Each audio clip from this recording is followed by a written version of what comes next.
Good morning. I'd like to share a weekend trumpet tip with you, compliments of Charlie Davis, 1977. Long story short, I was at the Dunes Hotel in 1977. I was imported to play lead trumpet. I didn't really know what to expect. The show didn't seem that difficult or anything, but I got into a habit of overblowing and I shredded my vibrating surface, which wasn't a good thing. And it took about 10 years for it to fully heal. So I played on a damaged vibrating surface for a long time. I went to Charlie for some advice, and Charlie recommended putting in a Harmon mute or a practice mute and slow down the air. He said, you slow down the air, which makes sense because, as we know, faster air is louder, and you just can't move the air as fast with a mute in the end of the horn. I would say by a factor of two or three times less fast. So his recommendation was to do some type of routine. At the time, it was a Bill Adam routine I did with him.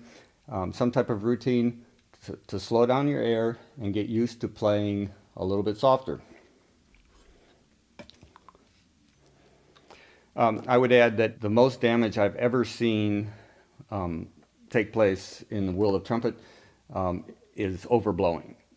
Nothing good comes from overblowing, and it's totally not necessary. So Maynard was a master of pacing, for example, so he rarely overblew, but a few times I saw him overblow too, and then he paid the price. So anyway, you put the mute in, play some normal things.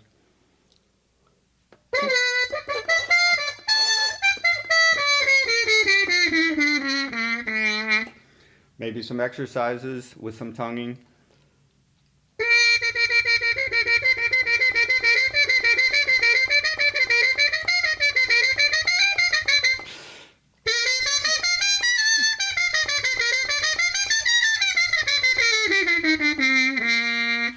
And no matter how hard I play, no matter how loudly I try to blow, I can only blow so loud because I have a mute in the end of the horn.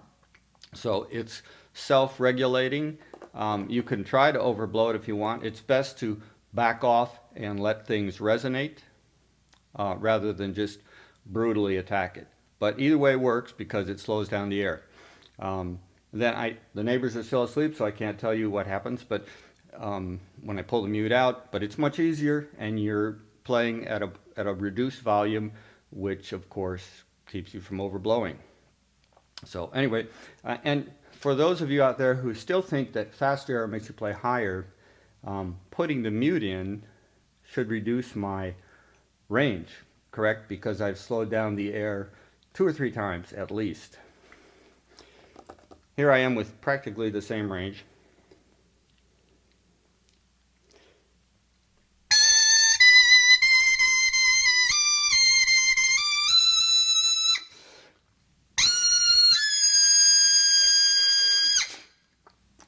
Not quite as easy for me because of the restriction, but still I have essentially the same range with or without the mute. And the air is going much slower with the mute in. Okay, that's my weekend trumpet tip. I hope that helps. It sure helped me. Thank you, Charlie Davis. Bye-bye.